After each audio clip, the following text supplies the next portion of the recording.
The mess this country is in, it is not all because of Labour.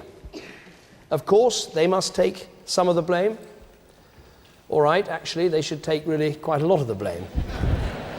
In fact, let me just get this off my chest. They left us with massive debts, the highest deficit, the country's debt crisis created by Labour. Borrow more money. Borrow, borrow, borrow. This wasn't a normal recession. It was a debt crisis. The deficit left to us by Labour was one of the highest in the world. We're here because we spent too much and borrowed too much. The only way out of a debt crisis is to deal with your debts. And you know what? They say that madness is doing the same thing over and over again, but we still haven't finished paying for Labour's debt crisis. Paid off all of Labour's deficit, not just some of it. How did they get us into this mess? Too much spending, too much borrowing, too much debt. The crisis they created, clearing up the mess we were left. You are the people who left Britain with the biggest peacetime deficit in history. It is the same old Labour. And Labour, we will never let you forget it.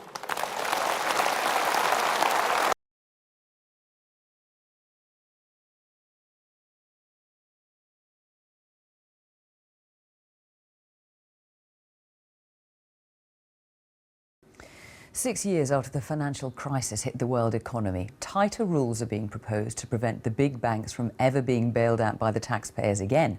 The Governor of the Bank of England, Mark Carney, told a meeting of regulators in Switzerland today that the plans are a watershed moment and will force banks to hold substantially more capital. He's been speaking exclusively to our business editor, Kamal Ahmed. 2008. The year when the global economy teetered on the brink of collapse. Markets were in turmoil, banks like Lehman's and the Royal Bank of Scotland were going bust, and it was left to the taxpayer to pay out billions of pounds in subsidies to banks that were just too big to fail. Today, the Governor of the Bank of England announced new global rules to make banks safer. He told me taxpayer bailouts would become a thing of the past. Let's face it, the system we've had up until now has been totally unfair. The banks and their shareholders and their creditors, those big institutions that hold their debt, got the benefit when things went well, but when things went wrong, the British public, you and I, and subsequent generations have picked up the bill. Events today at this drab and admittedly rather wet building in Basel, Switzerland might seem an awful long way from the real needs of the UK economy. But of course, it was only because the taxpayer was forced to spend billions of pounds bailing out the banks in 2008 that the government is today carrying huge levels of public debt.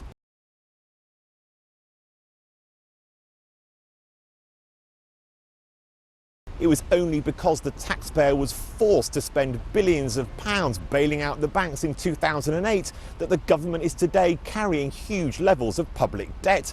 Of course, what's followed are spending cuts which have affected everybody. So what was the cost of the bailout? The government spent over £100 billion rescuing RBS, Lloyds, Northern Rock and Bradford and Bingley. So far, the taxpayer has been paid back £7.4 billion from Lloyds. Over £12 billion has been paid back for Northern Rock and Bradford and Bingley. Plans to sell the government's stake in RBS are on hold. Under the new rules, banks will have to raise billions of pounds of new money to ensure they can weather any new economic downturn. These are very turbulent times in financial markets. Alistair Darling was the Chancellor who authorised the bailouts. What does he make of today's plans? The thing that shocked many people, me included 6 years ago, is a lot of these banks had absolutely no idea just how deep in trouble they were. They just didn't understand the risks they'd taken on. Now that has changed, but you've always got to be vigilant because, you know, people can sometimes have short memories. Short memories and bad habits. Can the new regulations really insulate the taxpayer? Does this protect us from every possible eventuality, including those we can't imagine? No, it doesn't. But does it mean that if an individual major bank makes mistakes and it should fail, it will? And it can do so without recourse to the public purse? 2008 might now seem a long time ago, but these rules, if agreed, won't be enforced until 2019, more than 11 years after the financial crisis saddled governments and taxpayers with enormous debts. Kamal Ahmed, BBC News, Basel.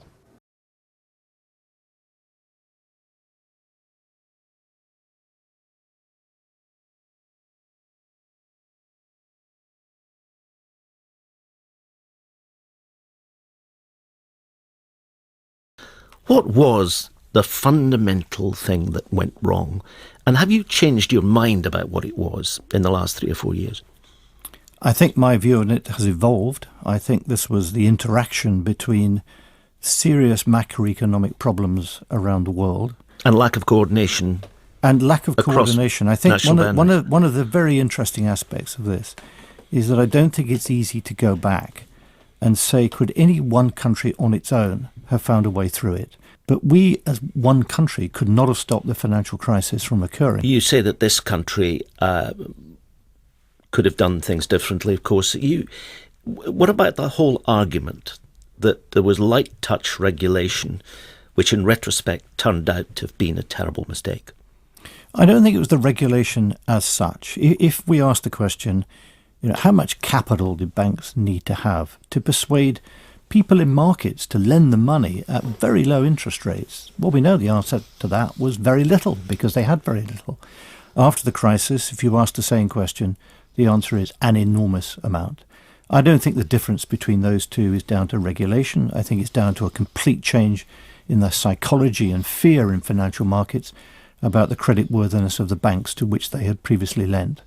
And that's not something that it's easy to change. So I'm sure that it was possible to improve the regulatory framework. And looking back, the leverage of banks was absurdly high. It should have been much, much lower. And it's very important that we learn the lesson from that in the future. And was that the fault of the central bank? The central bank didn't have responsibility for those regulations.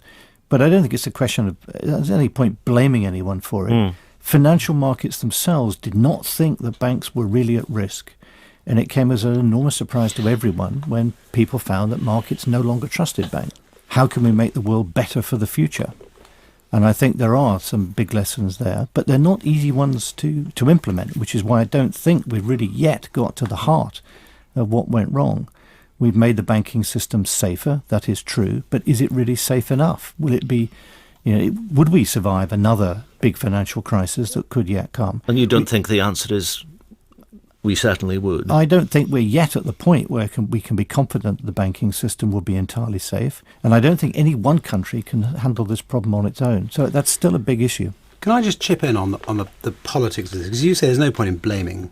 It's over now. And in economic terms, one can see you want to move on, you want to address yourself in the next problem. But it's the context, isn't it, of the next election, actually. Or one of the important parts of the context is going to be, can you legitimately say Labour were to an extent responsible for what happened, or is that an illegitimate thing to say? So on a sort of percentage from 0 to 100%, where would you place Labour's culpability? I'm not going to talk about individual parties' culpability, because I think the real problem was that a shared intellectual view right across the entire political spectrum and shared throughout financial markets that things were going pretty well.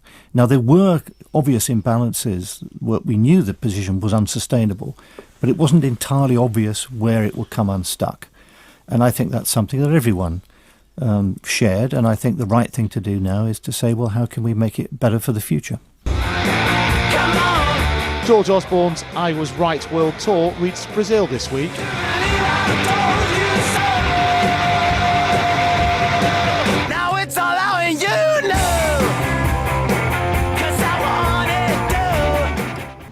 George Osborne perilously close to telling the world, I told you so, on the deficit, on austerity and the economy.